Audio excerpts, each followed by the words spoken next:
नमस्कार दोस्तों, स्वागत है आप सभी का हमारे यूट्यूब चैनल में। बात करने वाले हैं दोस्तों, आज हम एक बार फिर से जीवन स्मॉल फाइनेंस बैंक लिमिटेड के बारे में। दोस्तों, स्टॉक की बात करें तो यहाँ पे कंपनी ने कुछ दिन पहले ही अपने क्वार्टर 3 के रिजल्ट्स अनाउंस करे थे।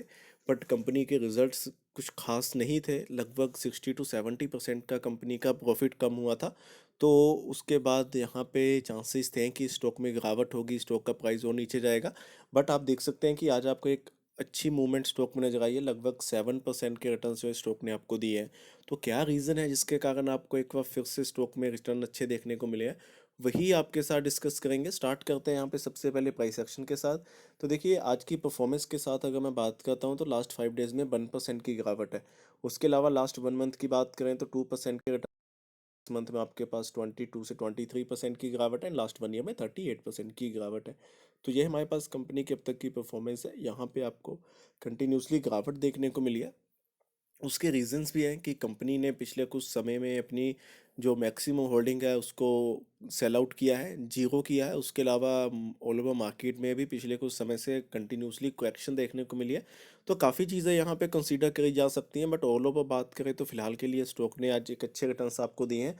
अगर उसके मैं रीज़न की बात करता हूँ तो देखिए, यहाँ पे ब्रोकर्स के द्वारा बाई की कॉल जो है स्टॉक में देखने को मिली है, जहाँ पे हालांकि मैक्सिमम चांसेस थे कि स्टॉक में गिरावट होगी। बट उसी बीच अगर आप बात करते हैं ब्रोकर्स की, तो यहाँ पे स्टॉक में आपको बाई की कॉल नज़र आई हो। एक अच्छे टारगेट्स भी यहाँ पे स्टॉक में दिए हैं। तो चलिए यहाँ पे देखते हैं। Successfully sell up of retail portfolio and calibrated growth in the micro finance, 13% year on year basis growth in financial year helped Ujjivan Small Finance Bank in delivering better than industry portfolios. Its ROA at about 1%, despite PAT falling by the percentage of equity, is likely to be the highest amongst MFI players.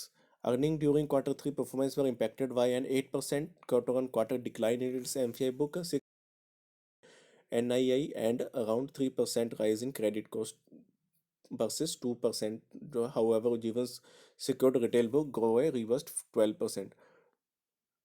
Given asset quality performance in the MFI book is better than the industry, hence we believe it could sustain. We upgrade the Jeevan Smart Finance to buy, earlier hold, with the revised target of 45 rupees. इससे पहले यहाँ पे 36 rupees के target थे। Then उस चीज़ को company ने brokers ने 45 किया है, valuing it's and 1.25x 1x early on the September. BPS key risk lower than expected slippage and the credit cost particularly from the microfinance portfolio।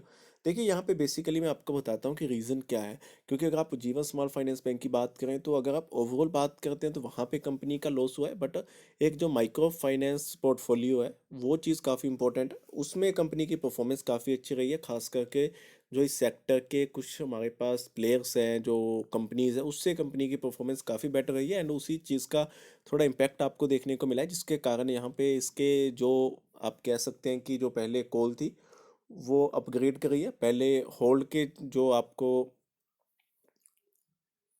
Company द्वारा यहाँ पे जो ब्रोकर्स के द्वारा आपको होल्ड की कॉल बता रहे थे, बट वो उन्होंने अब अपग्रेड करके उसको बाय की कॉल दे रहे हैं। उसके टारगेट्स भी काफ़ी अच्छे दे रहे हैं। 45 तक जो स्टॉक जा सकता है, कोई अच्छी अपॉर्चुनिटी है आपके पास इन्वेस्टमेंट की, क्योंकि अभी भी स्टॉक काफ़ी कम प्राइस में आपको देखने को मिल रहा है। तो मैं तो पहले से आपको ये चीज़ कह रहा हूँ कि पेशेंस आपको रखना होगा। काफ़ी बेटर स्टॉक है, लॉन्ग टर्म के लिए अच्छा ऑप्शन हो सकता है। बाकी फिर भी देखिए, फाइनल कॉल आपकी होगी। बाकी देखिए, अगर आपने अभी तक चैनल को सब्सक्राइब नहीं करा है तो प्लीज़ वो सब्सक्राइब करें, बेल आइकन को दबाना मत भूलिएगा। आज इस वीडियो में इतना ही। धन्यवाद।